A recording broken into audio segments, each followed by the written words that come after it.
고요한 남해의 물결이 잔잔하게 속삭이던 오후, 전라남도 여수와 남해 사이를 잇는 굽이진 해안도로는 그 풍경만큼이나 평화로웠습니다.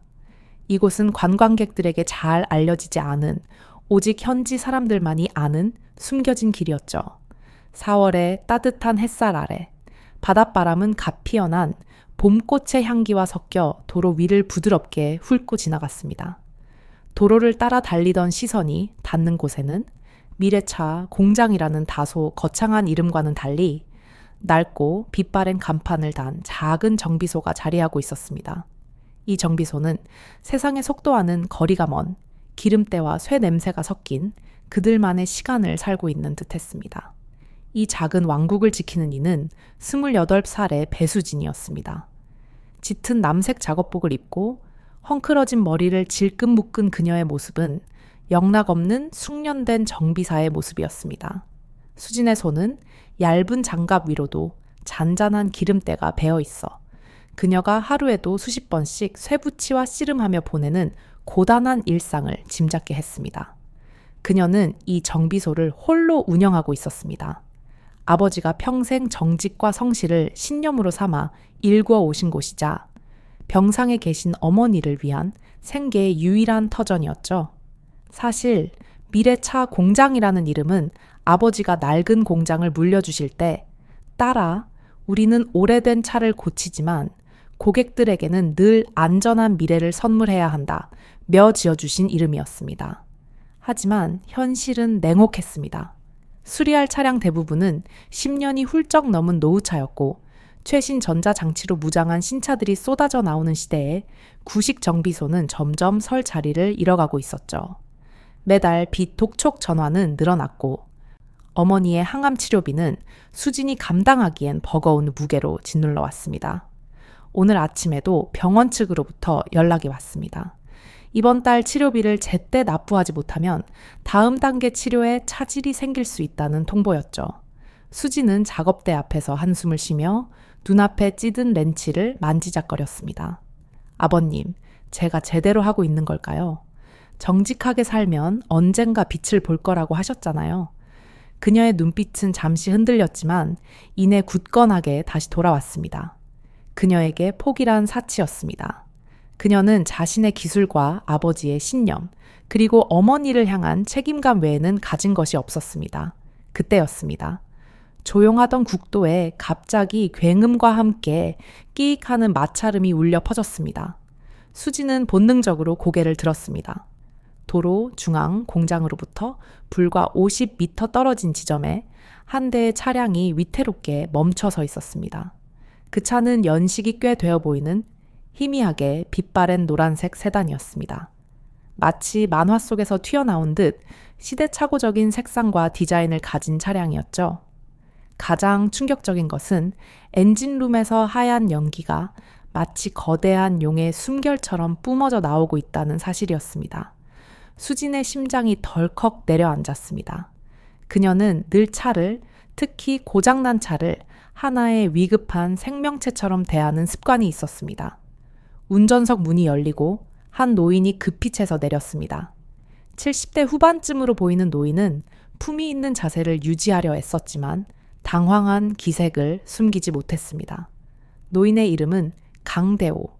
그는 떨리는 손으로 보닛을 열려 했지만 뜨거운 열기 때문에 쉽사리 손을 대지 못하고 망설이는 모습이었습니다.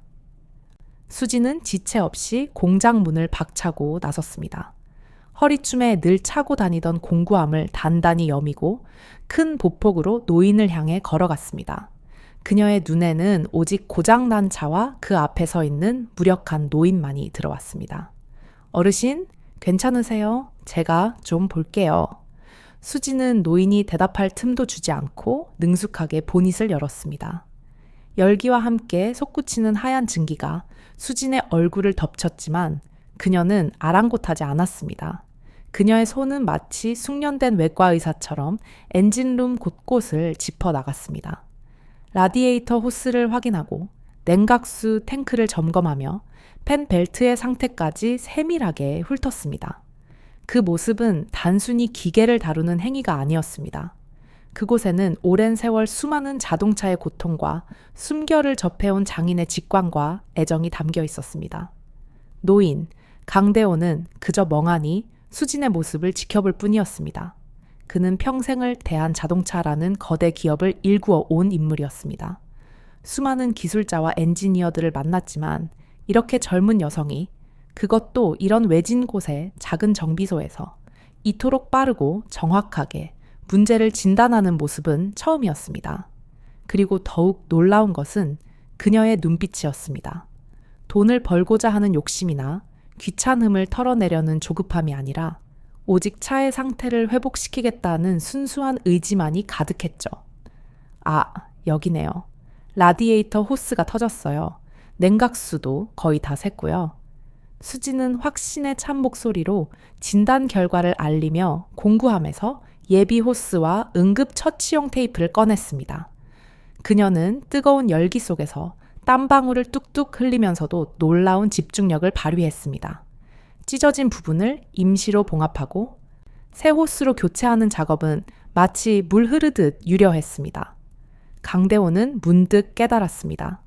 저 노란색 차는 그가 젊은 시절 사업을 시작하며 가장 먼저 구입했던 차량이었습니다. 수십 년의 세월 동안 온갖 영광과 고난을 함께했던 그의 분신과도 같은 차였죠. 노화로 인해 폐차를 권유받았지만 도저히 버릴 수 없어 개인 창고에 보관해 두었던 것을 오늘 아침 문득 회상의 기분에 젖어 끌고 나왔던 것입니다. 그리고 운명처럼 바로 이곳에서 고장이 난 것이었죠. 단 10여 분 만에 수지는 작업을 마무리했습니다. 냉각수도 충분히 보충했죠. 자, 시동 한번 걸어보세요. 수진의 말에 강대호가 운전석에 앉아 키를 돌렸습니다. 부르릉. 엔진은 이전보다 훨씬 부드럽고 안정적인 소리를 내며 깨끗하게 작동했습니다. 연기 한 점 찾아볼 수 없었죠.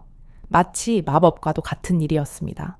강대호는 감격에 찬 표정으로 채서 내렸습니다. 정말 고맙소. 이 은혜를 어떻게 갚아야 할지, 비용은 얼마나 들었소.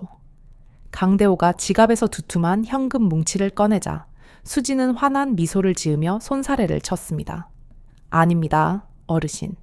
별일 아니었어요. 제가 해야 할 일인걸요. 차를 안전하게 고쳐드린 것만으로 충분합니다. 부디 조심히 돌아가세요.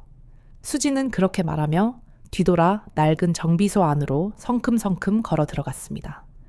강대호는 그녀의 뒷모습을 한참 동안 바라보았습니다. 작은 체구였지만 그 발걸음에는 꺾이지 않는 강인함이 느껴졌습니다. 그는 그녀의 이름이 희미하게 적힌 정비소 간판을 다시 한번 읽었습니다. 미래의 차 공장, 그리고 차의 엔진 소리에 귀를 기울였습니다. 완벽하게 복원된 그 소리는 단순한 응급처치가 아닌 숙련된 장인의 혼이 담긴 술이었음을 증명하고 있었습니다. 대단한 실력이군. 그리고 대단한 마음씨야. 강대호는 홀로 중얼거렸습니다. 돈이나 보상을 전혀 바라지 않고 그저 사람의 안전과 차의 안정을 우선하는 그 순수한 마음씨가 그에게는 너무나 깊은 울림으로 다가왔습니다. 해질녘, 붉게 물든 바다를 배경으로 노란색 세단은 다시 길을 떠났습니다. 하지만 강대호의 머릿속에는 오직 배수진의 모습만이 가득했습니다. 수십 년간 대한민국 자동차 산업의 정점에서 군림해왔던 그는 진정한 기술이란 최첨단 이론과 데이터가 아닌 바로 저런 손맛과 인간미에서 나온다는 것을 본능적으로 깨달았습니다. 그는 서울로 돌아가는 길 내내 생각했습니다. 이런 인재가 고작 이런 작은 정비소에 갇혀 있기에는 너무나 아깝다. 이 은혜는 단순한 돈으로 갚을 수 없다. 나는 저 젊은이에게 그녀의 재능이 활짝 피어날 수 있는 무대를 만들어 주어야 한다. 그의 마음속에는 이미 하나의 거대한 계획이 자리 잡기 시작했습니다. 그는 곧바로 비서실에 연락을 취해 노남 미래차 공장의 배수진에 대한 모든 것을 은밀하고 철저하게 조사할 것을 지시했습니다. 그는 알지 못했지만 이날의 우연한 고장과 배수진의 작은 친절은 이제 막 그녀의 운명을, 그리고 어쩌면 대한민국의 자동차 산업의 미래를 바꿀 거대한 서막을 열고 있었습니다. 노란색 세단이 여수의 해안 도로를 벗어나 서울로 향하는 고속도로에 진입했을 때 강대호 고문의 마음은 이미 격동하고 있었습니다. 그는 창밖으로 쉴 새 없이 스쳐 지나가는 풍경 속에서 방금 전 만난 젊은 정비사 배수진의 얼굴과 그녀의 굳건한 눈빛을 지울 수가 없었습니다. 수진의 손에서 묻어났던 짙은 기름때 냄새, 그리고 보닛을 닫으며 환하게 지어 보이던 순수한 미소는 그가 수십 년간 대한 자동차를 이끌며 겪었던 수많은 비즈니스 거래와는 차원이 다른 감동을 안겨주었습니다. 그의 머릿속에는 오직 하나의 생각만이 지배하고 있었습니다. 저 아이는 단순한 기술자가 아니다. 희귀한 인재이자 어쩌면 이 시대에 우리가 잃어버린 가장 중요한 가치를 지닌 사람이다. 강 고문은 도착하자마자 곧바로 비서실장 김을 호출했습니다. 김 실장은 강 고문의 그림자처럼 움직이는 인물로 강 고문의 지시라면 어떤 일이든 철저하고 은밀하게 처리하는 능력을 지니고 있었습니다. 서울의 중심에 우뚝 솟은 대한자동차. 본사 50층 고문실의 육중한 문이 닫히자 강 고문은 긴 한숨을 내쉬었습니다. 김 실장, 방금 내가 여수에서 겪은 일이다. 미래차 공장이라는 작은 정비소와 배수진이라는 젊은 여성에 대해 지금부터 철저하게 아무도 모르게 조사해 보고서를 올리게. 강 고문의 목소리는 평소처럼 나지막했지만 그 속에는 절대 거역할 수 없는 권위와 집요함이 담겨 있었습니다. 기술 수준은 물론이고 재정 상태, 가족 관계, 생활 방식, 아버지의 배경까지 단 일주일 안에 모든 것을 알고 싶네. 그 시각 여수의 미래차 공장에 돌아온 배수진은 다시 고된 일상 속으로 파묻혀 있었습니다. 그녀는 강 고문의 차를 고쳐주며 느꼈던 작은 보람을 뒤로하고 냉장고 구석에 남은 김치찌개로 점심을 대충 때웠습니다. 식사를 마친 지 채 10분도 되지 않아 낡은 사무실 전화벨이 울렸습니다. 수지는 흠칫 놀랐습니다. 예상대로 어머니가 입원해 계신 병원 측의 독촉 전화였습니다. 배수진 씨, 지난번 말씀드렸듯이 이번 주까지 미납된 치료비 입금이 어렵다면 수지는 애써 침착한 목소리로 사정했습니다. 죄송합니다. 조금만 더 시간을 주십시오. 큰 수리건이 하나 들어오기로 되어 있어서 이번 주 안에는 꼭 해결하겠습니다. 전화를 끄는 그녀는 무거운 한숨을 내쉬며 고개를 숙였습니다. 매달 수백만 원에 달하는 항암 치료비는 그녀의 작은 공장 수입으로는 도저히 감당할 수 없는 수준이었습니다. 밀려드는 공과금과 빚을 갚고 나면 통장 장호는 늘 바닥을 드러냈죠. 그녀는 서랍 깊숙한 곳에 비상금으로 모아두었던 동전들을 모두 털어보았지만 그것으로는 어머니의 특실 병실료 하루치도 감당할 수 없었습니다. 수지는 정비소 벽에 걸린 아버지의 빛바랜 사진을 물끄러미 바라보았습니다. 사진 속 아버지는 늘 그랬듯 인자하고 듬직하게 웃고 있었습니다. 수진아, 돈 때문에 흔들려서는 안 된다. 사람이 정직하게 살면 하늘이 무너지지 않는 한 언젠가는 반드시 보답받는 법이다. 아버지는 늘 그렇게 가르치셨습니다. 수지는 그 신념을 지키기 위해 중고 부품을 사용하면서도 정가의 반값만 받거나 동네 노인들의 자잘한 수리는 무상으로 해주곤 했습니다. 그녀의 정직함은 동네에서는 칭송받았지만 냉정한 자본주의 사회에서는 그녀의 목을 조이는 족쇄나 다름없었습니다. 정직할수록 가난해지는 것 같은 이 비극적인 모순 앞에서 수지는 고통스러웠지만 결코 아버지의 이름을 더럽힐 수는 없다고 다짐했습니다. 그녀의 유일한 바람은 어머니가 편안하게 치료를 받으실 수 있는 환경을 마련하는 것, 그것뿐이었습니다. 일주일 후 서울 강 고문의 고문실 책상 위에는 김 실장이 제출한 두툼한 보고서가 놓여 있었습니다. 제목은 미래차 공장 배수진 관련 인물 및 재정 심층 분석 보고서. 김 실장은 보고를 시작했습니다. 고문님, 보고 드립니다. 배수진 씨는 뛰어난 기술력을 보유하고 있으며 특히 오래된 차량이나 복잡한 기계의 구조 이해도가 동년배 정비사 중 최고 수준입니다. 그러나 정비소는 심각한 재정난에 허덕이고 있습니다. 보고서는 배수진의 삶을 세밀하게 해부했습니다. 그녀의 아버지가 성실했지만 고지식한 경영 철학을 고수하다가 남긴 공장 부채, 어머니의 중증 질환으로 인한 막대한 치료비, 그리고 그녀가 부채를 갚기 위해 새벽까지 일하면서도 단 한 번도 부당한 비용을 청구하거나 고객을 속인 적이 없다는 사실이 객관적인 데이터와 증언을 통해 적나라하게 드러나 있었습니다. 특히 한 대목은 강 고문의 시선을 사로잡았습니다. 배수진은 수리비를 받지 않아도 고객의 안전과 차의 상태가 완벽해지는 것에 가장 큰 만족을 느낀다고 한다. 강 고문은 보고서를 덮었습니다. 그는 놀라지 않았습니다. 이미 노란색 세단의 고장 현장에서 그녀의 진정한 가치를 보았기 때문입니다. 하지만 보고서를 통해 확인된 그녀의 가혹한 현실, 즉 선함과 재능이 세상의 부조리 속에서 짓밟히고 있는 상황은 강 고문에게 깊은 책임감을 느끼게 했습니다. 김 실장, 강 고문이 나지막이 입을 열었습니다. 저 젊은이가 이 정비소에 갇혀 있기에는 재능이 너무 아깝지 않나? 물론입니다, 고문님. 사실 국내 유수의 기업들에서도 그녀의 기술을 탐낼 만합니다. 하지만 학력이나 배경이 부족하여 공식 채용은 어렵다는 판단입니다. 김 실장의 말은 냉정한 현실을 대변하고 있었습니다.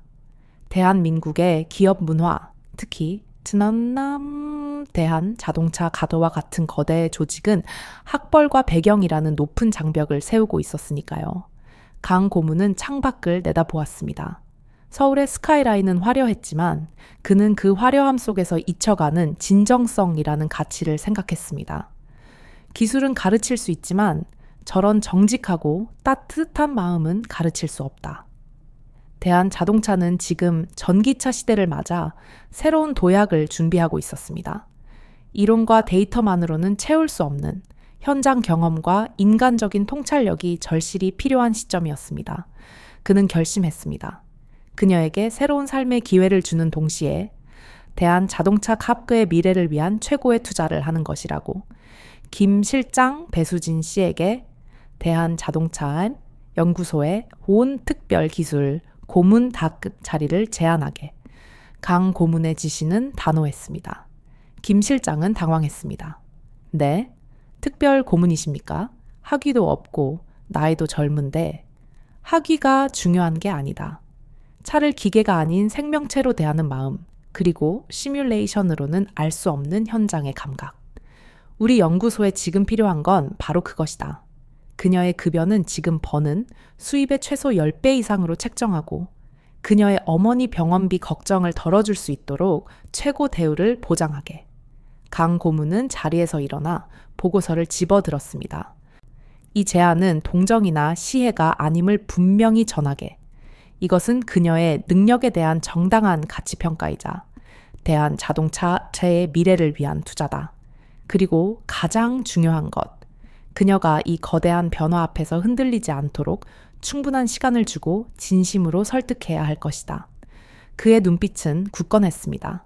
그는 노란색 세단의 고장이라는 우연을 그녀의 가혹한 현실이라는 필연을 통해 이제 배수진이라는 한 여성의 운명뿐만 아니라 거대 기업의 운명까지 바꾸려는 거대한 수를 던진 것이었습니다. 서울 대한자동차 본사 고문실에서 강대호 고문의 단호한 지시가 내려진 지 며칠 후 여수 해안가에 위치한 미래차 공장에는 평생 경험하지 못했던 기묘한 긴장감이 감돌기 시작했습니다. 수지는 여느 때와 다름없이 낡은 작업대 앞에서 다음 수리할 차량의 부품을 정리하고 있었습니다. 그녀의 머릿속에는 여전히 이번 달 어머니의 치료비 문제와 공과금 납부일이 무거운 짐처럼 떠다니고 있었죠. 그때 정비소의 낡은 셔터 밖으로 검은색 그림자 하나가 드리워졌습니다. 그리고 곧 엔진 소리 하나 들리지 않는 최고급 세단 한 대가 미끄러지듯 공장 앞에 멈춰 섰습니다. 차체는 짙은 광택을 내며 햇빛을 반사했고 그 압도적인 존재감은 주변의 낡은 건물들을 모두 초라하게 만들었습니다. 동네 사람들은 하던 일을 멈추고 모두 나와 구경했습니다. 미래차 공장 앞에 저런 고급차가 서는 것은 개업 이래 처음 있는 일이었습니다. 운전석 문이 열리고 깔끔한 수트 차림의 운전기사가 내렸습니다. 그는 긴장한 표정의 수진에게 정중하게 허리를 숙였습니다. 배수진님 되십니까? 대한자동차 고문실 비서실장 김혜지 씨로 모시러 왔습니다. 강대호 고문님께서 직접 뵙기를 원하십니다. 수지는 순간 자신이 꿈을 꾸고 있는 건 아닌지 의심했습니다. 그녀의 손은 아직 덜 마른 엔진 오일로 끈적거렸고 작업복에는 큼직한 기름 얼룩이 선명했습니다. 이 모습 그대로 자신은 지금 대한민국의 거대 기업 고문을 만나러 가야 하는 것일까요? 저는 지금 예약된 손님 수리건이 있어서.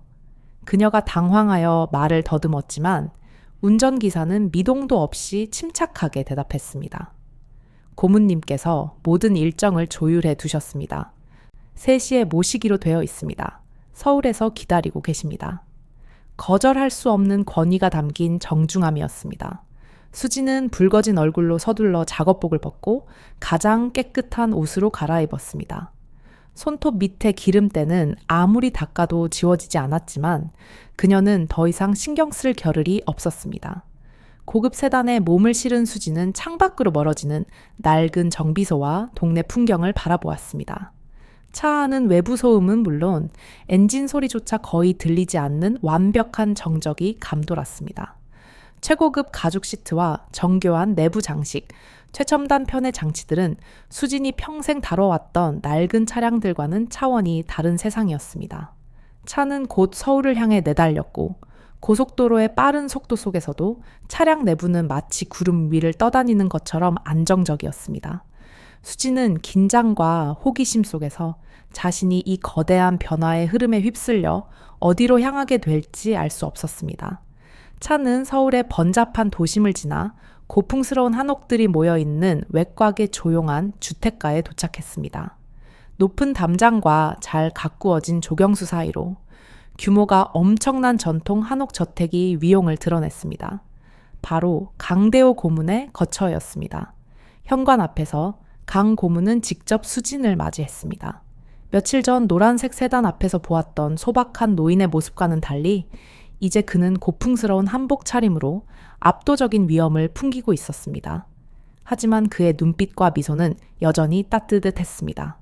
오느라 고생 많았소, 배수진 양. 기다리고 있었네. 강 고문은 수진을 고요한 찻집으로 안내했습니다. 다다미가 깔린 방 안은 은은한 향과 함께 정갈함이 가득했습니다. 수진은 긴장한 채 무릎을 꿇고 앉았습니다. 강 고문은 직접 차를 끓였습니다. 능숙한 손길로 찻잔에 담긴 맑은 녹차는 긴장했던 수진의 마음을 조금이나마 가라앉혀 주었습니다. 며칠 전 그 고장 덕분에 내가 참으로 귀한 인연을 만났소. 강 고문이 천천히 입을 열었습니다. 나는 그날 당신의 기술보다 돈을 받지 않고 차의 안전만을 염려해 주던 그 마음가짐에 더욱 깊은 감명을 받았네. 이어 강 고문은 김 비서실장의 보고서 내용을 언급했습니다. 신뢰를 무릅쓰고 당신에 대해 조사를 좀 했소. 선친께서 훌륭한 정비사였고 당신 또한 그 정직한 신념을 지키기 위해 얼마나 고군분투하고 있는지 알게 되었네. 특히 어머니 병환 문제. 수지는 놀라움을 금치 못했습니다. 자신의 가장 깊은 속사정까지 이 거대한 인물이 알고 있다니. 하지만 이상하게도 불쾌하지 않았습니다. 강 고문의 눈빛에는 진정한 걱정과 존중이 담겨 있었기 때문입니다. 강 고문은 옆에 놓여있던 흰 봉투 하나를 집어들었습니다. 그리고 공손하게 수진에게 건넸습니다. 봉투 안에는 한 장의 서류가 들어있었습니다. 수진은 떨리는 손으로 서류를 펼쳤습니다. 대한자동차 차량기술연구소 특별기술고문 배수진. 이것은 제가 받을 수 없습니다. 저는 그저 작은 정비소를 운영하는 사람일 뿐입니다. 수진은 믿기지 않는 현실 앞에 서류를 내려놓았습니다. 수진 양. 강 고문은 부드럽지만 단호하게 그녀의 말을 잘랐습니다. 당신의 재능이 그 작은 공장에 갇혀 있기에는 너무나 아깝소. 대한자동차는 지금 전기차 시대의 핵심 모델을 개발하고 있지만 현장 경험이 풍부한 사람이 절대적으로 필요하네. 그는 차를 한 모금 마시며 설명을 이어갔습니다. 우리 연구소 엔지니어들은 이론과 데이터에는 밝지만 실제로 차를 만지고 고치는 손의 감각이 부족하오. 차를 기계가 아닌 사람처럼 대하는 당신의 마음과 경험이 절실합니다. 그리고 월급은 지금 버는 수입의 10배 이상을 약속하겠소. 어머니 병원비 걱정도 덜 수 있을 것이네. 이 제안은 수진의 삶 전체를 뒤흔드는 것이었습니다. 너무나 갑작스러웠고 너무나 거대했습니다. 그녀는 자신이 과연 그 거대한 기업의 연구소에서 제대로 일할 수 있을지 자신감이 없었습니다. 저는 대학 교육도 제대로 받지 못했고 전기차 기술에 대해서는 배우면 되는 것이요. 중요한 것은 학력이 아니라 차를 이해하려는 마음이네. 명심하시오. 이 제안은 동정이나 시혜가 아닙니다. 당신의 능력과 가치에 대한 정당한 평가이자 대한 자동차 차의 미래를 위한 투자입니다. 강 고문은 자리에서 일어섰습니다. 시간을 드리겠소? 일주일 동안 충분히 고민하고 결정하시오. 하지만 인생은 때로 예기치 않은 기회를 주기도 합니다. 그 기회를 잡을지 놓칠지는 본인의 선택이지만 적어도 시도해 볼 가치는 있지 않겠소. 수지는 무거운 마음을 안고 다시 여수로 돌아왔습니다. 그녀의 손에는 특별 기술 고문, 서류가 마치 뜨거운 불덩이처럼 느껴졌습니다. 낡은 공장으로 돌아온 그녀는 깊은 밤이 되어서야 어머니의 병실을 찾았습니다. 항암 치료로 머리카락이 많이 빠진 어머니는 쇠약해 보였지만 수진을 보자 희미하게 미소 지었습니다. 엄마, 오늘 제게 아주 특별한 일이 있었어요. 수진은 어머니 곁에 앉아 강대호 고문의 정체, 뜻밖의 만남, 그리고 황금과도 같은 제안에 대해 차근차근 이야기했습니다. 어머니는 조용히 듣고 계셨습니다. 수진이 조심스럽게 서류를 어머니의 마른 손 위에 올려놓자 어머니는 떨리는 손으로 서류를 어루만졌습니다. 글자는 잘 보이지 않았지만 딸의 고민과 중압감은 충분히 느껴졌을 것입니다. 수진아, 네가 원하는 대로 하거라. 어머니의 목소리는 약했지만 확신이 담겨 있었습니다. 하지만 엄마, 이건 우리가 살아온 방식과는 너무나 달라요. 저는 그저 이 작은 공장에서 어머니는 수진의 손을 꼭 잡았습니다. 그 작은 손에는 예상치 못한 강한 의지가 담겨 있었습니다. 내 아버님도 기회가 있었다면 도전하셨을 게다. 정직하게 사는 것과 새로운 도전을 하는 것은 별개의 문제야. 엄마는 네가 자랑스럽다. 어떤 선택을 하든 엄마는 늘 내 편이란다. 그러니 겁내지 말고 네가 옳다고 믿는 길을 가거라. 네 아버님의 가르침은 어디를 가든 너를 지켜줄 거다. 어머니의 격려를 들은 수지는 눈물이 핑 돌았습니다. 병실을 나선 그녀는 병원 옥상에서 어둠이 내려앉은 여수의 밤하늘을 올려다 보았습니다. 별은 보이지 않았지만 그녀의 마음속에는 어머니의 따뜻한 말과 아버지의 굳건한 신념이 새로운 별빛처럼 반짝이기 시작했습니다. 그래, 도전해보자. 실패하더라도 후회는 없을 것이다. 적어도 어머니에게 더 나은 치료 환경을 제공하고 아버지의 정직함이 거대한 세상에서도 통한다는 것을 증명해 볼 가치는 있다. 그녀는 주머니에서 휴대폰을 꺼내 대한자동차 비서실로 전화를 걸었습니다. 목소리는 떨렸지만 단호함이 섞여 있었습니다. 접수하겠습니다. 고문님의 제안을 받아들이겠습니다. 이 전화 한 통으로 배수진의 낡은 작업복과 기름때 묻은 삶은 대한민국 첨단 자동차 산업의 중심부로 향하는 새로운 궤도에 진입하게 된 것입니다. 새로운 시작이었습니다. 두려움과 설렘이 교차하는 운명의 새로운 서막이었습니다. 배수진이 대한 자동차에 전화를 걸어 제안을 수락한 그 순간부터 그녀의 삶은 완전히 새로운 궤도로 진입했습니다. 여수의 낡은 정비소와 서울의 첨단 연구소 사이의 거리는 비단 지리적인 거리뿐만이 아니었습니다. 그것은 삶의 방식, 가치관, 그리고 지식의 세계가 극명하게 갈리는 심리적 거리였습니다. 월요일 아침, 수지는 어색하게 몸에 맞춘 정장 차림으로 서울행 첫 기차에 몸을 실었습니다. 평소 작업복 차림이 익숙했던 그녀에게 단정하고 딱딱한 정장은 낯설고 불편한 갑옷처럼 느껴졌습니다. 대한자동차 본사에 도착한 수지는 거대한 유리 건물과 로비에 전시된 최신 전기차 모델들, 그리고 분주하게 움직이는 수많은 정장 차림의 엘리트 직원들에게 압도당했습니다. 이곳은 그녀가 평생 만져왔던 낡고 기름진 기계들의 세계와는 완벽하게 단절된 차갑고 세련된 이론과 데이터의 왕국이었습니다. 인사부 직원의 안내를 받아 15층 연구소로 올라간 그녀는 길게 뻗은 복도와 복잡한 설계도, 그리고 이해할 수 없는 전문 용어들로 가득 찬 차트가 벽을 채운 연구실들을 지나쳤습니다. 여기가 배수진 고문님의 사무실입니다.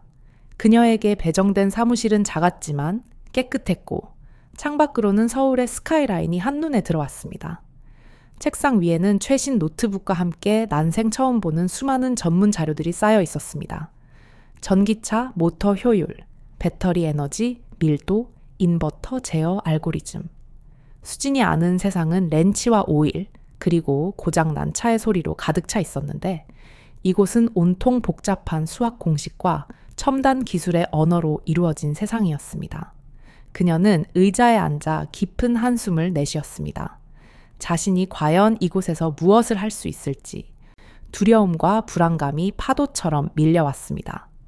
오전 10시 신모델 개발 진행 상황을 논의하는 팀 회의가 시작되었습니다. 회의실에는 명문대 출신의 젊고 똑똑한 연구원들이 이미 모여 있었고 그들은 수진을 호기심과 은근한 평가의 시선으로 바라보았습니다.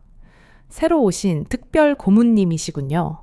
저는 연구소장 김한준입니다. 김한준 소장은 50대 중반의 남성으로 표면적으로는 친절했지만 그녀를 향한 그의 눈빛에는 명백한 냉소와 의문이 담겨 있었습니다. 회의는 복잡한 그래프와 수치들로 가득했습니다. 연구원들은 모터 출력 15% 향상 문제, 배터리 팩 설계 변경에 따른 무게 중심 변화, 소프트웨어 최적화를 통한 주행 거리 연장 방안 등에 대해 열띤 토론을 벌였습니다. 수지는 묵묵히 그들의 대화를 듣고 있었지만 사실 절반도 이해하기 어려웠습니다. 그녀의 세계와는 너무나 동떨어진 논의들이었죠. 다른 연구원들은 가끔 그녀를 힐끗 쳐다볼 뿐 누구도 그녀에게 의견을 구하지 않았습니다. 그녀는 마치 박한 투명, 인간의 된 것 같은 깊은 소외감을 느꼈습니다.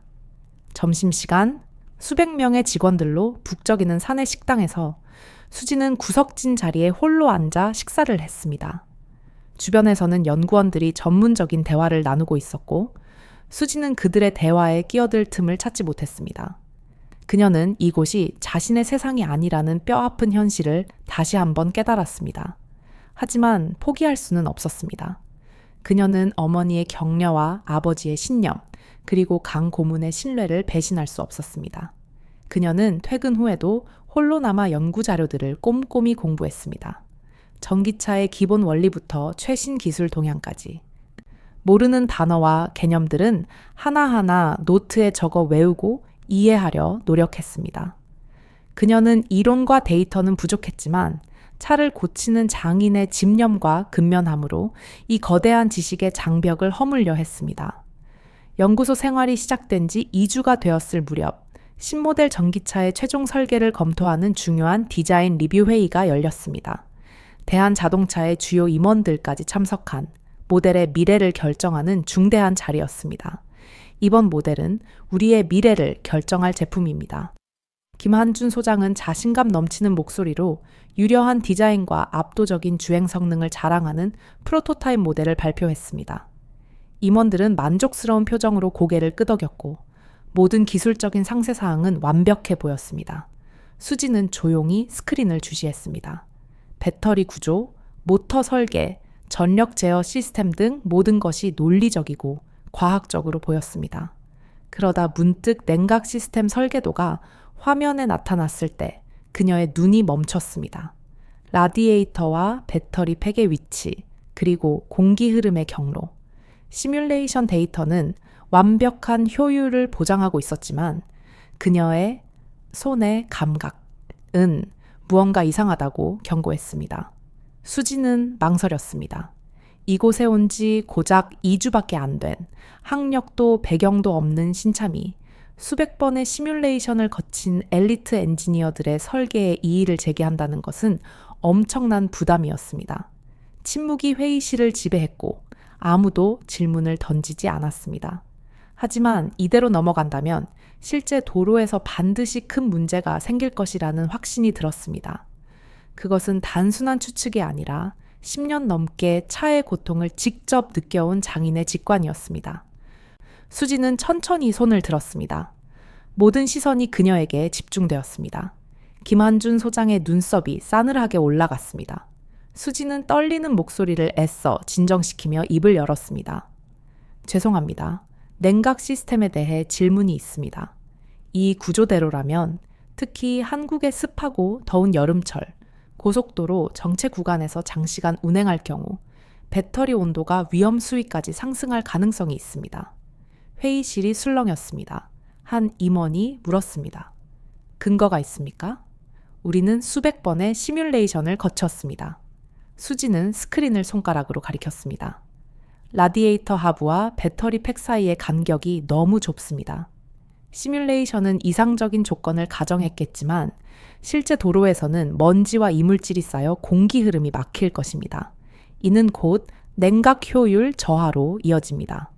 바로 그때 젊은 엔지니어 전구진 예희 반론했습니다.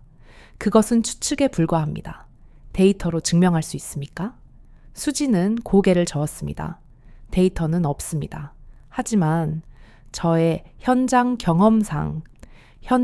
경험이라 김한준 소장이 싸늘하게 비웃었습니다.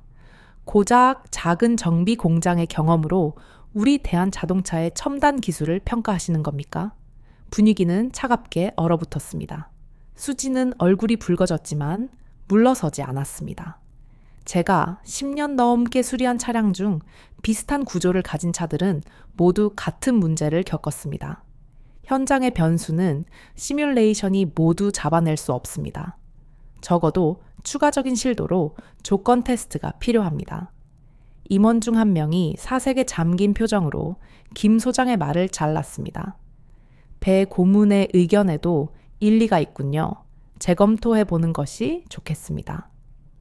김 소장, 배 고문의 의견을 반영하여 추가 테스트를 진행하도록 하세요. 김 소장은 불만스러운 표정을 숨기지 못했지만 임원의 지시를 거역할 수는 없었습니다. 회의가 끝난 후 수지는 텅 빈 회의실에 홀로 남았습니다. 그녀는 모두가 자신을 이상하게 여길 것이라 생각했지만 동시에 자신이 보고 느낀 문제를 용기 있게 지적했다는 사실에 작게나마 자부심을 느꼈습니다. 그녀는 알고 있었습니다. 이 거대한 이론의 성에 그녀가 설 자리는 오직 이 현장의 진실란을 증명할 때만이 마련될 수 있다는 것을. 배수진의 용감한 지적이 있은 후 대한자동차연구소에는 묘한 기류가 감돌았습니다. 김한준 소장은 노골적으로 불만을 표했지만 상부의 지시로 추가 테스트는 피할 수 없었습니다. 수진에게는 그 일주일이 마치 1년처럼 길게 느껴졌습니다. 그녀는 엘리트 연구원들의 시선 속에서 더욱 고립된 듯 했습니다. 그들의 시선에는 결국 현장 출신이 뭘 알겠어 라는 냉소와 혹시라도 맞으면 어쩌지 라는 불안감이 뒤섞여 있었죠. 수지는 묵묵히 자신의 자리에서 전기차 관련 자료를 공부하며 초조함을 애써 억눌렀습니다. 하지만 모두가 그녀를 외면한 것은 아니었습니다. 회의가 끝난 후 젊은 엔지니어 정구진이 조심스럽게 수진에게 다가왔습니다. 그는 수진과 같은 팀 소속이었지만 평소 그녀를 투명인간 취급했던 인물이었습니다. 배 고문님, 아까는 좀 놀랐습니다. 신입이 그렇게 당당하게 문제를 지적하다니. 우진의 목소리에는 호기심과 함께 미묘한 존중이 담겨 있었습니다. 수지는 겸연쩍게 웃으며 대답했습니다. 죄송해요. 제가 너무 나선 것 같아서요. 우진은 고개를 저었습니다. 아닙니다. 오히려 대단하다고 생각했어요. 사실 저도 그 냉각 시스템 설계가 좀 이상하다고 느끼긴 했습니다. 하지만 수백 번의 시뮬레이션 데이터가 문제없음을 말하는데 제 직관으로는 반박할 수가 없었죠. 우진의 예상치 못한 솔직한 고백은 수진에게 큰 위로가 되었습니다. 그녀는 자신이 이곳에서 완전히 혼자가 아니라는 사실을 깨달았습니다. 시뮬레이션은 이상적인 조건을 계산하지만 현장은 늘 변수투성이니까요. 수진은 힘주어 말했습니다. 우진은 고개를 끄덕이며 그녀의 현장 경험이 연구소의 이론 중심 문화에 던진 의미심장한 질문에 대해 깊이 생각하는 듯 했습니다. 일주일 후 추가 테스트 결과가 나왔습니다. 김한준 소장의 얼굴은 차마 형언할 수 없는 복잡한 감정으로 물들어 있었습니다. 실제 도로 조건을 재현한 혹독한 테스트에서 전기차 프로토타입의 배터리 온도는 수진이 경고했던 대로 위험 수위까지 치솟았던 것입니다. 먼지와 이물질이 공기 흐름을 막아 냉각 효율이 급격히 떨어진다는 지극히 단순하지만 시뮬레이션이 포착하지 못한 현실적인 문제였습니다. 김 소장은 마지못해 설계 변경을 지시했습니다. 배 고문의 의견을 반영하여 냉각 시스템 설계를 즉시 수정하도록. 그의 목소리는 낮았지만 이 한마디는 연구소 전체의 분위기를 순식간에 바꾸어 놓았습니다. 연구원들은 더 이상 수진을 외부인이나 학력 없는 신참으로 보지 않았습니다. 그들은 데이터가 아닌 진실을 증명한 그녀의 기술과 직관을 인정할 수밖에 없었습니다. 수진은 이제 어엿한 팀의 일원이자 어쩌면 이 연구소에서 가장 중요한 현장의 목소리를 대변하는 인물로 자리매김하게 된 것입니다. 그날 저녁 수진은 강대호 고문으로부터 전화를 받았습니다. 잘 해냈다고 들었네, 수진 양. 강 고문의 목소리는 기쁨과 만족으로 가득했습니다. 고문님 덕분입니다. 수진이 겸손하게 답했습니다. 아닐세. 이건 순전히 당신의 실력이고 인격이 이룬 것이오. 이론과 현장 경험이 만날 때 이처럼 놀라운 일이 일어나는 법이지. 당신의 존재는 우리 연구소에 꼭 필요했다는 걸 이제 모두가 알게 되었을 거요. 강 고문의 격려 전화는 수진에게 스스로의 가치에 대한 확신을 심어주었습니다. 수진은 이제 연구소에서 바쁘게 움직였습니다. 새로운 설계에 대한 현장 감수와 피드백은 온전히 그녀의 몫이 되었습니다. 그러던 어느 목요일 오후 수진은 부품 창고 위치를 확인하기 위해 연구소 뒤편의 오래된 구역을 찾았습니다. 그곳에는 폐기된 구형 모델이나 시제품들이 먼지를 뒤집어 쓴 채 방치된 낡은 창고들이 줄지어 있었습니다. 창고들 사이를 지나던 수진은 반쯤 열린 셔터 문틈새로 강렬한 색채 하나를 발견하고 걸음을 멈췄습니다. 그것은 바로 노란색이었습니다. 수진은 조심스럽게 창고 문을 열고 안으로 들어섰습니다. 그리고 숨을 멈췄습니다. 창고 한가운데 두꺼운 먼지를 뒤집어 쓴 채 타이어 바람까지 빠져버린 채 방치되어 있는 차량. 바로 며칠 전 여수 해안가에서 자신이 고쳐주었던 강대호 고문의 노란색 세단 잉크이었습니다. 범퍼의 작은 흠집과 보닛의 희미한 흔적까지 틀림없는 그 차였습니다. 수지는 왠지 모를 애틋함에 차 주변을 천천히 돌았습니다.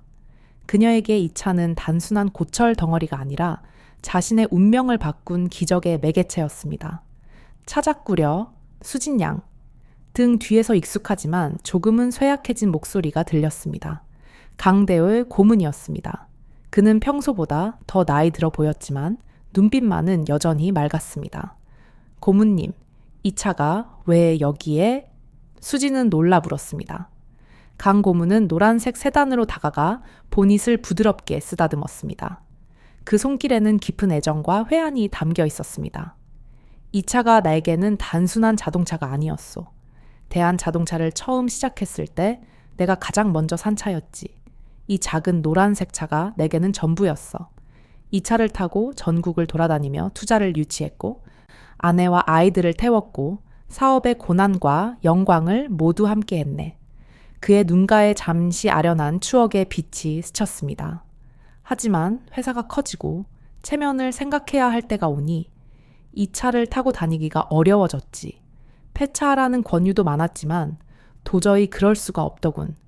그래서 이곳에 몰래 보관해 두었네. 당신을 만나기 전까지는 이 차가 이제 제 역할을 다하고 쉬는 것이 맞다고 생각했지. 강 고문은 씁쓸하게 한숨을 내쉬었습니다. 수지는 노란색 세단의 낡은 외관을 다시 한번 살펴보았습니다. 외부는 낡았지만 뼈대와 엔진 구조는 여전히 튼튼하다는 것을 직감했습니다. 그녀는 문득 강한 충동을 느꼈습니다. 그녀의 손으로 이 차에 꺼져가는 생명을 다시 한번 불어넣어 주고 싶었습니다. 그것은 강 고문의 은혜를 갚는 것을 넘어 그녀의 기술과 마음이 단지 첨단 EV 개발뿐만 아니라 가장 기본적인 정비에서도 여전히 유효함을 증명하고 싶은 본능적인 욕구였습니다. 수지는 강 고문을 정면으로 바라보며 단호하게 말했습니다. 고문님, 제가 이 차를 고쳐드리겠습니다. 이 차는 아직 달릴 수 있습니다. 제가 처음 만났던 그날처럼 다시 생명을 불어넣어 드리겠습니다. 강 고문은 놀란 눈으로 수진을 바라보았습니다. 수진 양은 지금 연구소에서 중요한 임무를 맡고 있지 않소. 낡은 폐차를 수리하는 데 시간을 낭비할 필요는 없네. 아닙니다. 수진은 고개를 저었습니다. 이 차는 저에게 특별한 의미가 있습니다. 그리고 저는 이 차를 고치는 것이 낭비라고 생각하지 않습니다. 오히려 가장 기본적인 기술과 마음가짐을 잊지 않도록 도와줄 소중한 수련모이 될 것입니다. 물론 퇴근 후 시간을 조금씩 할애해서 진행해야 할 겁니다. 강 고문은 잠시 침묵했습니다. 그는 수진의 눈빛에서 여수 해안가에서 보았던 것과 똑같은 순수하고 꺾이지 않는 장인의 의지를 읽었습니다. 그는 깊은 미소를 지으며 고개를 끄덕였습니다. 알겠어. 부탁하겠네. 이 노란색 차가 다시 뛰는 모습을 볼 수 있다면 내게는 더할 나위 없는 기쁨일 것이오. 이리하여 배수진은 대한자동차연구소에서의 고문 업무 외에 또 다른 비밀스러운 임무를 시작하게 되었습니다. 그녀의 손은 이제 최첨단 전기차 프로토타입의 설계도를 다루는 동시에 수십 년 된 낡은 노란색 세단의 녹슨 엔진과 부품들을 쓰다듬게 되었습니다. 이론과 현장이 충돌했던 연구소에 이제 과거와 미래를 잇는 새로운 접점이 만들어지기 시작한 것입니다. 배수진에게 노란색 세단은 단순한 수리 대상이 아니었습니다. 그것은 그녀의 기술과 아버지의 가르침, 그리고 그녀를 이 거대한 연구소로 이끌어준 강대호 고문의 신념이 물리적으로 구현된 상징과도 같았습니다. 낮에는 최첨단 전기차 모터의 효율을 논하는 회의실에서, 밤에는 먼지 쌓인 창고에서 수진의 또 다른 임무가 시작되었습니다. 퇴근 시간이 되면 연구원들이 모두 빌딩을 빠져나가는 동안 수진은 낡은 창고로 향했습니다. 고급 정장 대신 다시 작업복을 걸치고 그녀는 노란색 세단 아래로 몸을 숙였습니다. 수십 년 묵은 녹과 찌든 때를 벗겨내는 작업은 지난하고 고통스러웠지만 그녀의 손놀림은 활기찼습니다. 그녀의 낮의 임무가 보이지 않는 데이터와 복잡한 알고리즘을 다루는 것이었다면 밤의 임무는 렌치의 무게와 쇠의 질감이 확실하게 느껴지는 가장 근본적이고 정직한 노동이었습니다.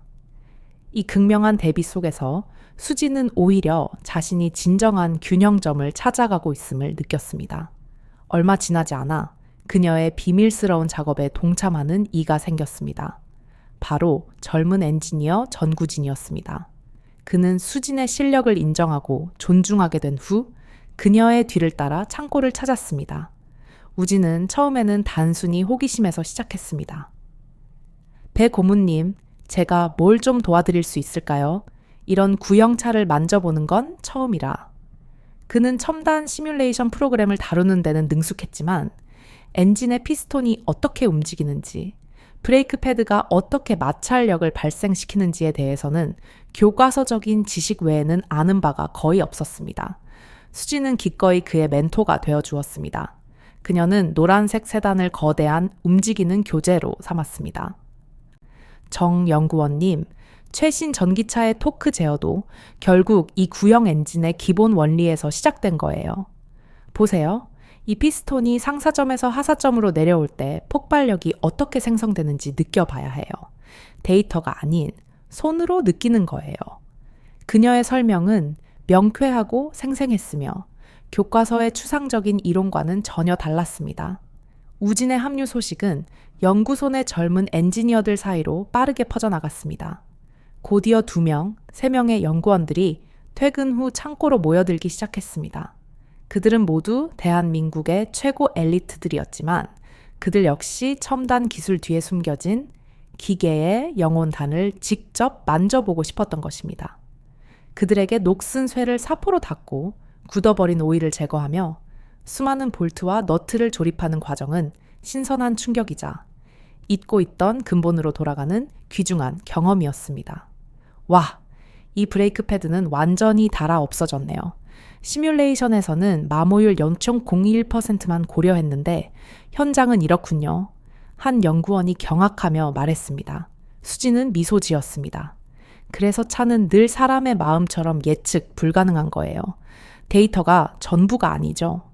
창고는 곧 기름 냄새와 땀 냄새, 그리고 젊은이들의 활기찬 웃음소리로 가득 찼습니다.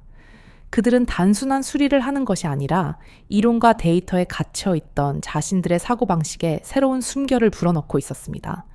어느 날 저녁 작업이 한창일 때였습니다. 차가운 그림자가 창고 문에 드리워졌습니다. 김한준 소장이었습니다. 그는 팔짱을 낀 채 믿을 수 없다는 듯 언짢은 표정으로 이 광경을 내려다보았습니다. 지금 뭐들 하는 겁니까?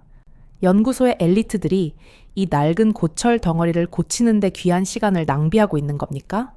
여긴 폐차 수리소가 아닙니다. 그의 목소리는 차갑게 창고를 울렸고 젊은 연구원들은 순간 긴장하여 몸을 굳혔습니다. 수진이 앞으로 나서려 했지만 뜻밖에도 전구진이 먼저 입을 열었습니다.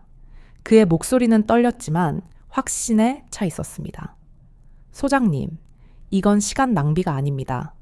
저희는 지금 가장 근본적인 것을 배우고 있습니다. 최첨단 전기 모터도 결국 피스톤과 베어링의 원리에서 시작된 것임을 깨닫고 있습니다. 기본을 알아야 진정한 혁신도 가능하다는 것을 배 고문님을 통해 깨닫고 있습니다. 다른 연구원들도 일제히 고개를 끄덕이며 우진의 말에 힘을 실어주었습니다.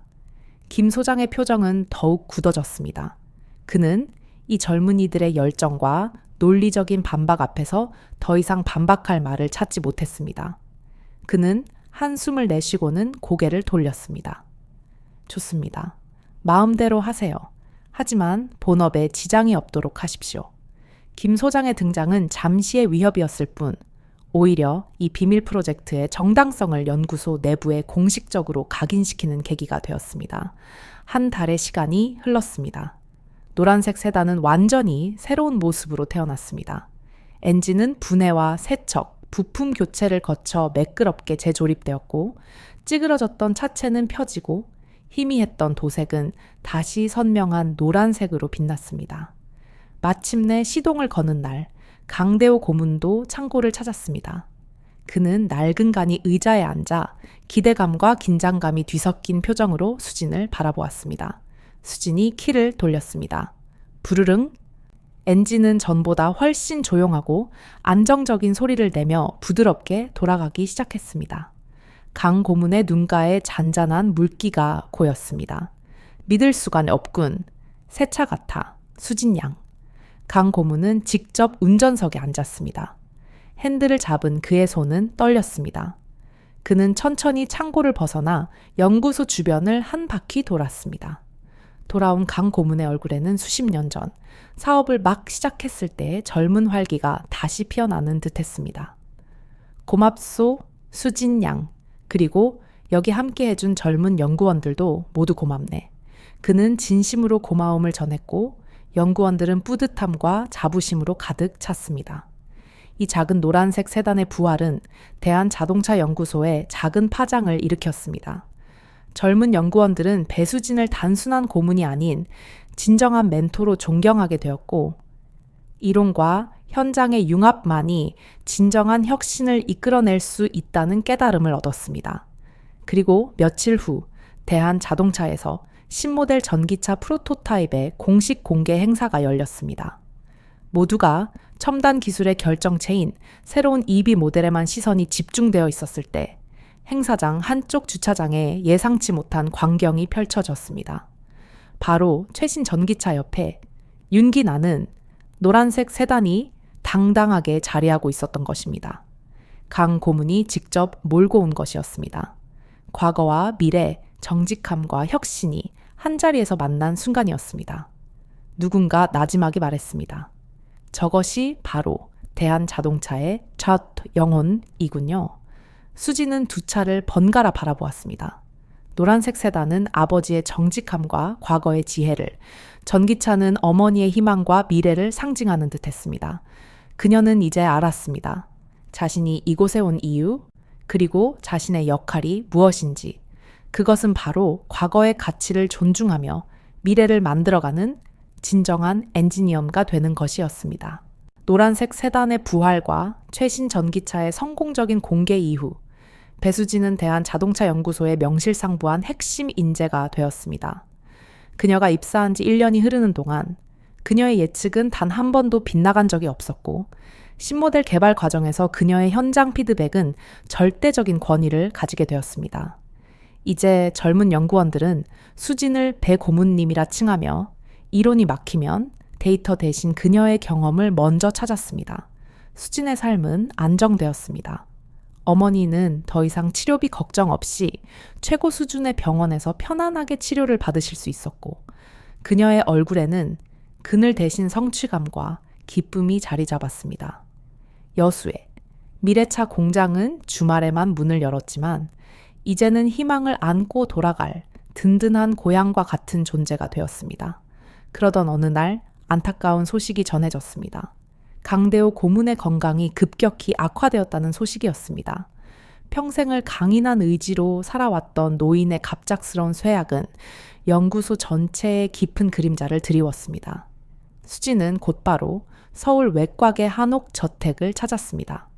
처음 그를 만났던 인생의 모든 것이 바뀌었던 바로 그 장소였습니다. 정원에는 여전히 노란색 세단이 깨끗하게 세차된 채 빛나고 있었지만 그 옆에 서 있는 강 고문은 눈에 띄게 야위어 있었습니다. 무리하지 마십시오, 고문님. 수지는 걱정스러운 목소리로 말했습니다. 강 고문은 힘없이 웃으며 고개를 저었습니다. 그는 낡은 의자에 기대어 앉아 정원의 햇살을 받고 있는 노란색 세단을 물끄러미 바라보았습니다. 수진 양이 복원해준 덕분에 이 차가 정말 잘 달려주고 있네. 매일 아침 드라이브를 즐기고 있지. 그의 목소리에는 세월의 무게가 담겨 있었지만 후회는 없었습니다.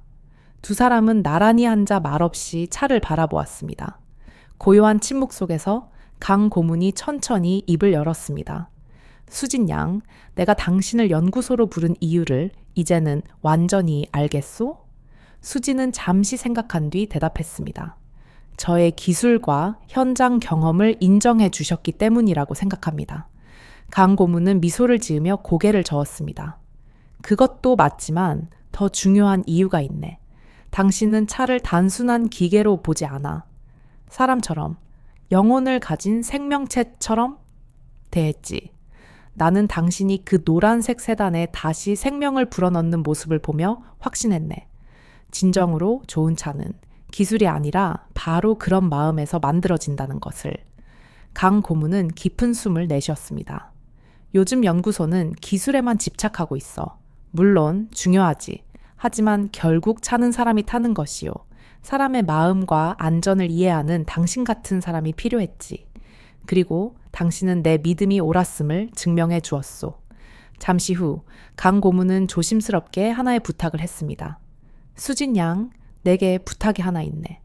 내가 이 차를 더 이상 운전할 수 없게 되면 당신이 이 차를 맡아주겠소? 이 차는 계속 달려야 하네. 당신의 말대로 아직 달릴 수 있는 차니까. 수지는 눈물이 차올랐습니다.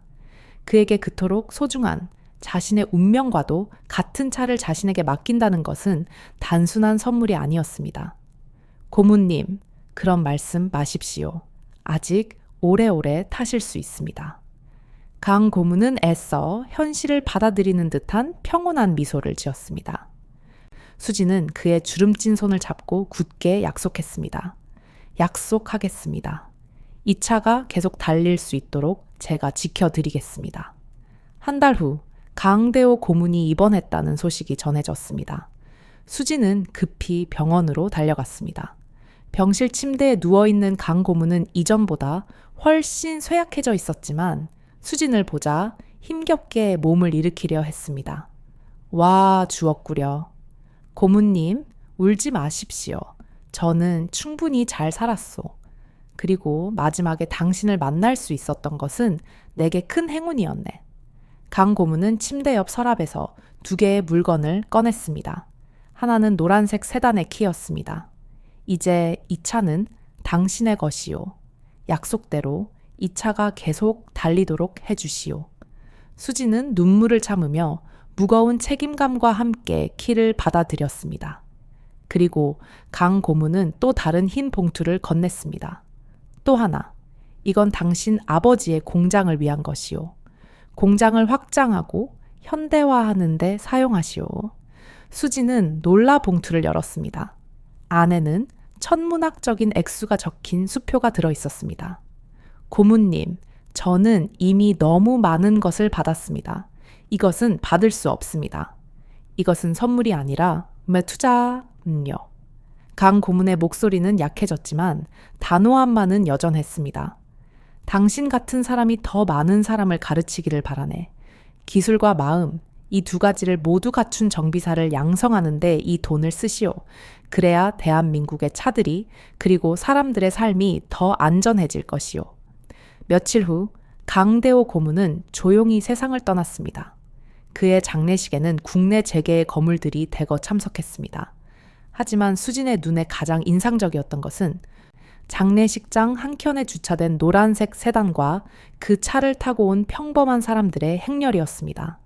강 고문이 비밀리에 도왔던 작은 회사 사장들, 그가 장학금을 주었던 학생들, 그리고 그의 작은 선행을 기억하는 이름 없는 사람들이었습니다. 그는 생전에 거대한 기업을 경영했지만 그의 진정한 유산은 바로 그가 베푼 인간적인 따뜻함 속에 있었습니다. 장례식이 끝난 후 수지는 노란색 세단을 직접 몰고 여수로 향했습니다. 고속도로를 달리는 동안 그녀는 키를 쥔손에 담긴 강 고문의 마지막 부탁, 그리고 아버지의 정직한 신념을 동시에 느꼈습니다.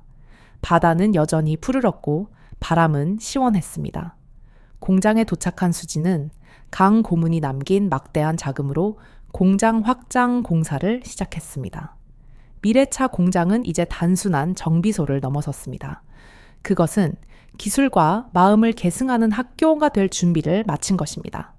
수지는 연구소 고문직을 겸하면서도 이제 자신의 새로운 사명에 몰두했습니다. 그녀는 아버지와 강 고문 두 스승에게 배운 것을 다음 세대에 전수해야 했습니다. 돈이나 명예가 아닌 다음 세대에 진정한 가치를 남기는 것. 그것이 바로 그녀가 깨달은 진정한 성공의 의미였습니다. 노란색 세단은 공장 한쪽에 전시되었습니다. 그것은 단순한 전시물이 아니라 정직함과 희망의 상징이자 수많은 예비 정비사들에게 영감을 주는 살아있는 교재가 될 것이었습니다. 강대호 고문이 세상을 떠난 후 서울의 장례식장에는 대한민국 재계를 움직이는 거물들과 대한 자동차의 모든 임직원들이 모여들었습니다. 그의 삶이 워낙 거대했기에 장례식장은 숙연함과 동시에 엄숙한 비즈니스 세계의 격식이 팽배했습니다. 배수진은 낡은 정장을 입고 침통한 표정으로 조문객들 사이에 서 있었습니다. 그녀는 자신이 이곳에 있는 것이 여전히 비현실적으로 느껴졌습니다. 그녀가 이 자리에 설 수 있었던 것은 고인의 마지막 선택 때문이었죠. 하지만 수진의 눈에 가장 깊이 각인된 장면은 화려하고 격식 있는 조문객들이 아니었습니다. 장례식장 한켠 조화들 사이에 작지만 강렬하게 빛나는 단 노란색 세단 하들이 주차되어 있었습니다. 그리고 그 차를 타고 온 평범한 옷차림의 사람들이었습니다. 그들은 수많은 빚더미 속에서 강 고문의 도움으로 기사회생했던 작은 공장의 사장들, 강 고문의 익명 기부로 장학금을 받고 학업을 이어갔던 학생들, 그리고 기업의 논리가 아닌 인간적인 연민으로 그가 베풀었던 작은 선행들을 기억하는 이름 없는 사람들이었습니다. 그들의 진심 어린 눈물과 애도는 수많은 기업 총수들의 묵념보다 훨씬 무겁고 진실했습니다. 수지는 그제야 깨달았습니다.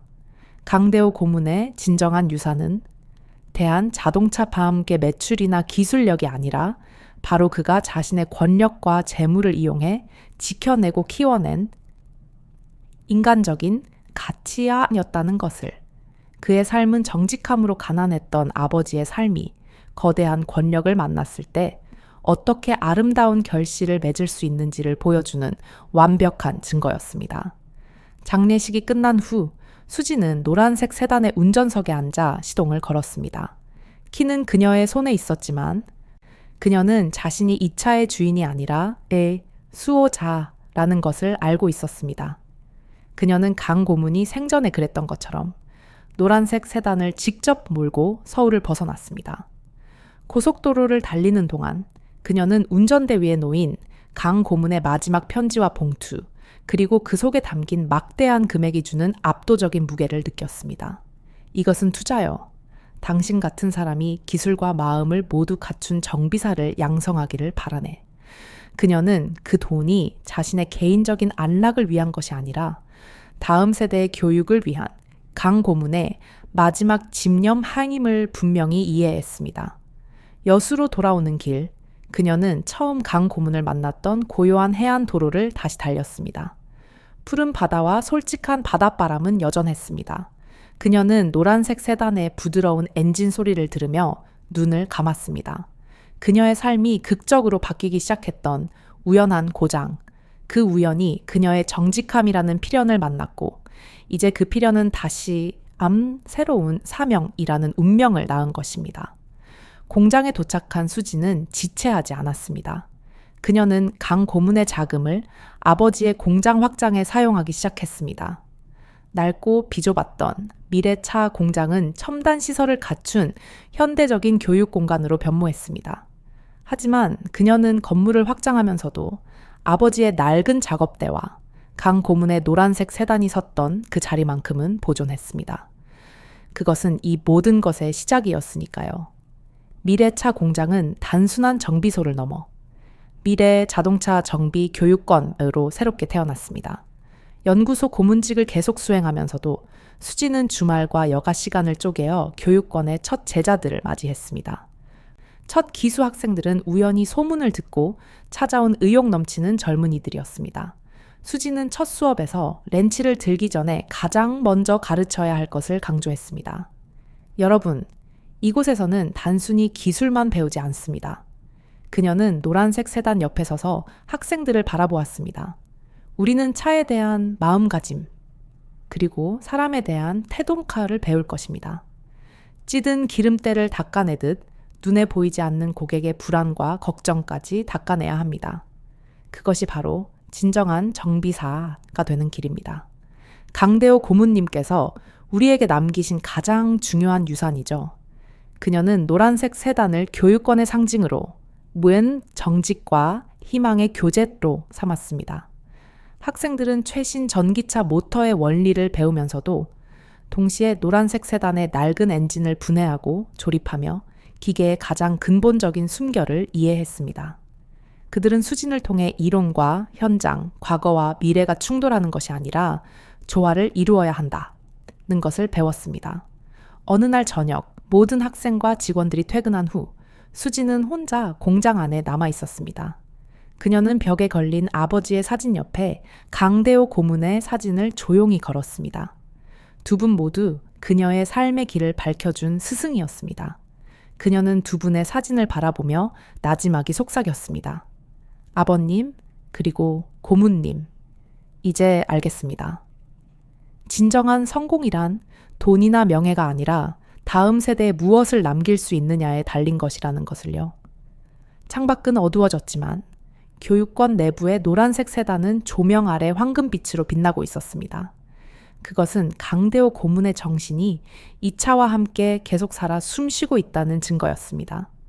그리고 그녀의 손을 거쳐 이 교육원을 졸업할 수많은 젊은이들을 통해 그 정신은 끊임없이 이어질 것입니다.